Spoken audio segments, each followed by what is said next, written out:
یہی ہوتا ہے۔ تو یہ میں سمجھوں گا کہ آپ لوگ بس میں ایسے ہی کہہ دیتے ہیں، حالانکہ آپ لوگوں کو تحریف کے معنی پتہ ہے، مگر پھر بھی میں ڈیفائن کر دیتا ہوں۔ تحریف کی مثال ایسی ہے جیسے ایک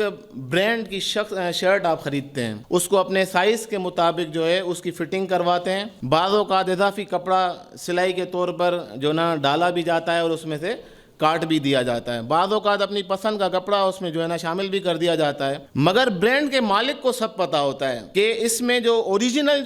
جو چیزیں ہیں، جو بٹن، جو کپڑا میرا کیا کیا ہے، جو برانڈ کا جو مالک ہوتا ہے اس کو پتہ ہوتا ہے۔ اسی طرح سے یہ بائبل کے اندر جتنی بھی کتب ہیں یا انبیاء کرام کے تذکرہ جن کا موجود ہے، ان سب کی اوریجن کا دعوے دار ہے اسلام، اللہ تعالیٰ۔ قرآن کریم میں اللہ تعالیٰ دعویٰ فرماتا ہے کہ ہم نے یہ نبی بھیجے تھے، اور تقریباً آپ لوگوں کے جو عہد عتیق میں انبیاء کرام میں مسیح علیہ الصلوۃ والسلام تک ان سب کی اسلام تصدیق کرتا ہے۔ تو یہ تو ہو گئی اوریجن، اسلام نے دعویٰ کر دیا، اور اس کے بعد اسلام قرآن کریم مختلف مقامات پر ہمیں بتاتا ہے کہ اس میں کون کون سی باتیں سچ لکھی ہوئی ہیں اور کون کون سی باتوں کو جو اس سے میچ نہیں کرتی وہ الٹر ہو چکی ہیں۔ تو اس کی مثال بھی ایسے ہی ہے جیسے اپنی مرضی کے مطابق جو ہے چیزوں کو جو ہے بدلا گیا ہے، کس طرح سے ان کی تحریف کر دی گئی ہے، اس پہ آج جو ہے ہم ڈیبیٹ کریں گے، اور یہ بات انشاءاللہ تعالیٰ آپ سب کے سامنے آئے گی بھی۔ رسول اللہ صلی اللہ علیہ وسلم کا فرمان ہے، اس کا مفہوم ہے حدیث کا، کہ اہل کتاب کی کسی بھی بات کی نہ تصدیق کرو نہ ہی تکذیب کرو، صحیح بخاری۔ ایسا نہ ہو کہ آپ ان میں سے کسی جو ہے کہ صحیح بات کی تکذیب کر بیٹھو، جھٹلا بیٹھو، یا ہو سکتا ہے وہ غلط بات کر رہا ہو اور آپ اس کی تصدیق کر دو۔ اس بات سے صاف ایک بات تو ظاہر ہو جاتی ہے کہ اہل کتاب کی بعض باتیں درست ہیں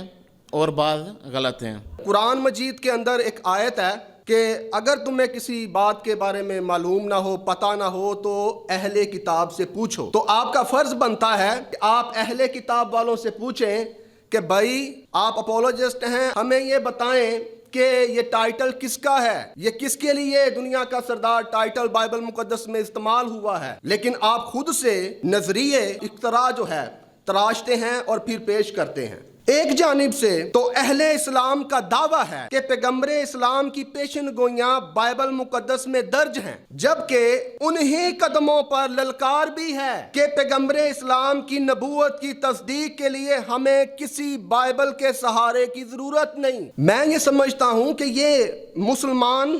محققین کی ضد اور ڈٹائی ہے، اور ڈٹائی سے یہ کام لیتے ہیں، ضد سے یہ کام لیتے ہیں، اور پیغمبر اسلام کی جو پیشن گوئیاں ہیں وہ دن رات کتاب مقدس کے سمندر میں گوتے کھاتے نکالتے ہیں کہ اس میں سے ہمیں پیغمبر اسلام کی پیشن گوئی کوئی مل جائے۔ ابھی میں جا کر آپ کو بتاتا ہوں کیوں پیشن گوئیاں اس میں سے ڈھونڈنے کی کوشش کرتے ہیں، اور جب ڈھونڈ لیتے ہیں تو پھر خوشیاں مناتے ہیں، فخر محسوس کرتے ہیں۔ لیکن اگر واقعی بائبل مقدس کے سہارے کی آپ کو ضرورت نہیں، بقول عمران ثاقب حکیم انہوں نے اپنی کتاب میں لکھا ہوا ہے کہ ہمیں کتاب مقدس کے سہارے کی ضرورت نہیں، تو آپ کے سارے دعوے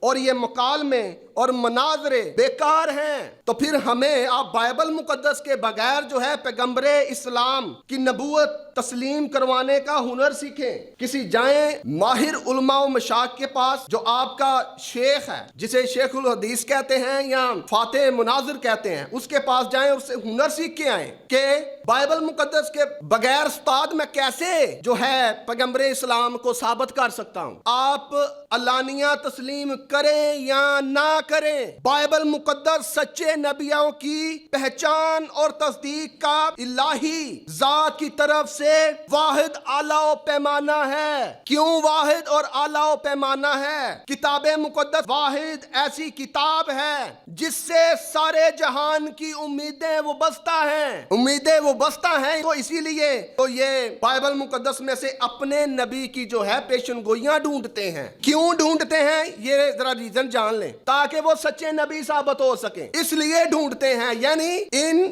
سمیت باقی جو دنیا کے مذاہب ہیں ان ساروں کو میں بتانا چاہتا ہوں، بلکہ حقیقت میں نے آپ کے سامنے کھول کے رکھ دی ہے، ان کا جو ہے کتاب مقدس میں گوتے کھا کر حوالے ڈھونڈنا اپنے نبیوں کے بارے میں، ریسرچ کرنی اس کی جو ہے، اس سے صاف طور پر یہی مراد ہے کہ ہمارے نبی کو جو ہے سچا نبی ہونے کی کیا مل جائے، حیثیت مل جائے۔